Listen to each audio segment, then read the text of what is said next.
So we're here with Phil, the distiller, at Big Spring Spirits in Bellefonte. So Phil, take us on a tour. Okay, well, welcome.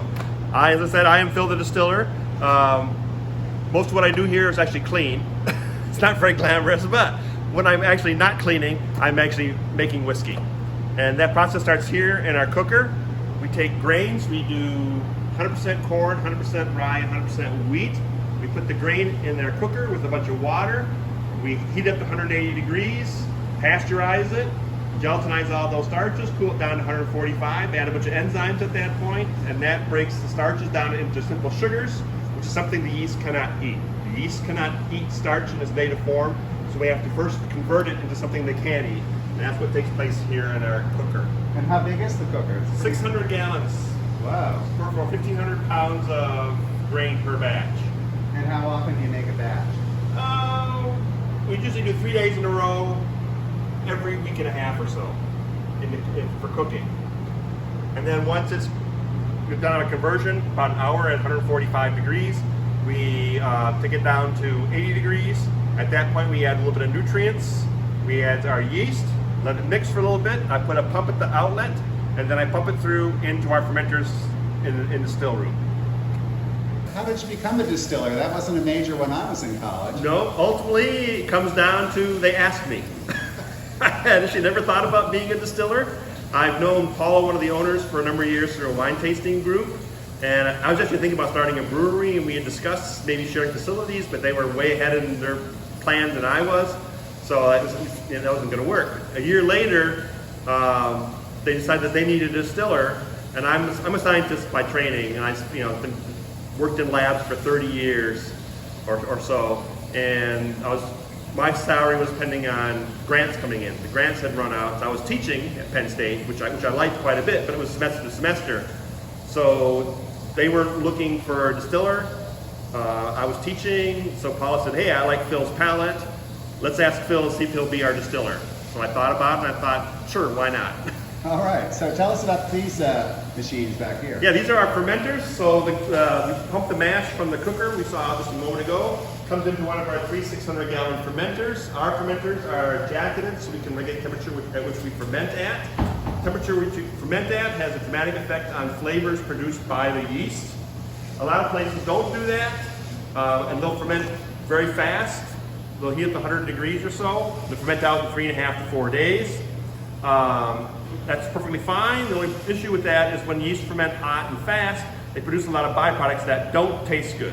But we are a distillery, so distilleries can remove those compounds during the distillation process. However, a lot of distilleries that do that have a very giant, tall column, which is very good at removing the compounds that don't taste good. We have a very short column, so it's not so great at removing all kinds of compounds. So our preference is to ferment cooler and longer. So it takes us 7 to 8 days to ferment. And by doing that, I don't have all kinds of nasty compounds that taste bad for me to remove during distillation. So as the fable says, slow and steady wins the race. Right, and the classic garbage in, garbage out. So yeah, it takes us 7 to 8 days. We end up at about 12% alcohol, and then it's time for the first 2 distillations. So, when you're done there, what happens next? Once it's done fermenting, it's on to distillation, and we do 2 distillations for all of our products. The first distillation is called a stripping run. So what's in the fermenters is basically a thin porridge. So we have the alcohol we want, and the flavor compounds, but all the grain residue is still in there. So the goal of the first distillation is to simply separate the alcohol and flavor compounds from the solid residue. So I come in the morning and I pump half the contents of one of my fermenters into the still. Fermenters are 600 gallons, the still's only 300 gallons, so I pump half in. Seal it all up, turn the steam on, blast the steam to it, heats it up so the alcohol vapors go up to half, both the line arms, get the stuff in the middle, comes my condenser that I've got chilled water running through, converts the ethanol and other compounds back to a liquid form, comes out the parent, and goes into the collection tank. And I collect everything. First drop, the last drop, the good, the bad, the ugly, it all goes in there. Stripping run takes about half a day. After the first run's done, usually noonish or so, I pump the contents of the still out. The farmer we work with takes the residue and feeds it to his cows, and I fill the still back up, and then do a second stripping run. And as soon as the fermenter is empty, it's being cleaned. Like I said, a lot of what I do here is cleaning. So at the end of the day, I have this collection tank here full of alcohol, now at about 35% alcohol. So I do 3 days of that in a row. We also have the same grain in all 3 fermenters. So after 3 days of stripping runs, I have enough in this tank here, which I'm about ready to clean, for doing 2 days of finishing runs. I did a finishing run yesterday, and today I'm doing my second of 2 finishing runs. And this is where you really make the product. And this is where they say the distiller's art is. So I would argue the distiller's art really is cleaning and sanitation. It's not very glamorous though. But the finishing run is divided into 3 phases: the heads, the hearts, and the tails. And we're after the hearts.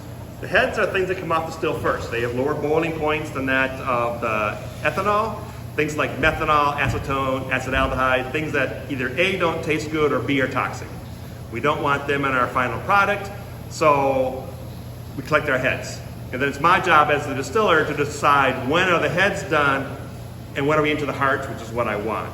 So I'm actually doing a finishing run today. I made my cut about 20 minutes ago. So there's a few, I can watch my control panel, and there's a few signals I get from that tell me, okay, I'm getting close to the point where I'm going to make my cut. But then ultimately it comes down to tasting. I stick my finger in and I taste it.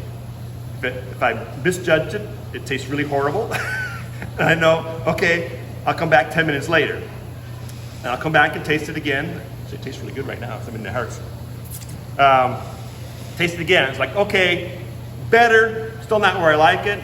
And then when I'm finally happy with the way it tastes, I switch the valves and send it to a collection tank. So the heads are collected earlier today. They're behind here. I've got about 10 gallons after 2 days of runs. And now I'm collecting my hearts. This will run for most of the day. I come in every half an hour or so, give it a taste, check my flow rate, make sure where I like, and have to make adjustments. Throughout the course of the run, as the alcohol concentration decreases in the pot, I have to slowly but surely add more heat to the still to keep the flow rate and the flavors where I like it. So I'll go out to my control panel and say, give me a little more heat. And I'll do that every, it varies from an hour to every half an hour. I'll go out and do that to keep the flow rate and flavors where I like. Then towards the end of the day, we start to get into where it's called the tails. And there's still some valuable alcohol there, but we're starting to get some compounds that don't taste as good. So I start tasting again. And I'll taste and I'll taste. This is much nicer. I'll taste good, taste good, taste good, taste bad. And then when it starts to taste bad, I switch the valve, stop collecting my hearts, and I'll start collecting tails. I'll collect maybe 5-10 gallons of tails, and what I can do is recycle that the next time I do a finishing run. The only problem with the tails, there's still a bunch of alcohol there, just has these compounds that don't taste very good in it. Well, I can redistill that to capture that ethanol and recycle. And the heads we get, and after a while, the tails, they get too much stuff in it, tastes bad. We'll mix those with the heads. The farmer we work with has an alcohol furnace that he burns it to heat his dairy barn in the winter. So at the end of the day, how much by volume, how much is tails, how much is heart, and how much is head? Oh, heads, 5 gallons of heads, 200 gallons, maybe 150 gallons of hearts, 10 gallons of tails. Yeah, and then once it's been distilled, then it's ready to go into a barrel. Not quite. Okay, once it's been distilled, I should mention everything that comes off the still is crystal clear. All of the color comes from aging in barrels. So not surprisingly, there are a lot of regulations about what we do, and a lot of the regulations actually go back to 1907. They decided prior to 1907, if you bought a bottle of bourbon, it could be someone bought some neutral spirits and put some caramel coloring in, some vanilla, other spices in it, slapped a bourbon label on it, and sold it. That was perfectly legal. So they said, okay, we need some rules. So the rules they put in place guarantee that if I follow these rules, you get a product that tastes like what you, the consumer, expects. So I have to keep my distillate under 160 proof. The higher you distill it, the less flavor it has. So to keep the flavor people will like, you have to keep it under 160. When I put it into a barrel, it goes into the barrel at no more than 125 proof. The proof you put it in the barrel affects the flavors you pull out of the wood. So if you put it at a higher concentration and pull different flavors out, it doesn't taste like what the consumer expects. So I have to keep it under 125. We actually do 118 for our rye and corn, and 114 for our wheat. The wheat's a little more subtle in flavor, so we don't want to overpower it with flavor from the barrel. and then it has to go into a new charred oak barrel. That's what gives American whiskey its characteristic. Heavy barrel influence. It's actually 60 to 80% of what you taste in an American style whiskey is what the cooperage did, not what I did. So where do the barrels come from? These barrels come from Missouri. This company has plants in Missouri and Kentucky. These particular barrels come from Missouri. They're a major barrel producer in this country. And how long does it live in the barrel? Until it's ready. Probably 4 years is a nice starting point. So I like to say the flavors, the unaged whiskey, the flavors are aggressive. So we want to tame those aggressive edges off the spirit. So basically we're looking to tame the rough edges of the spirit by put in there and pick up a nice balance of flavors from the wood. When you get to the point where there's an intersection point where you got a balance of each, that's when the whiskey is ready. So you've tamed the rough edges off, still retain the character of the spirit, but you picked up a nice balance of flavors from the wood. When you hit that point, the whiskey's ready.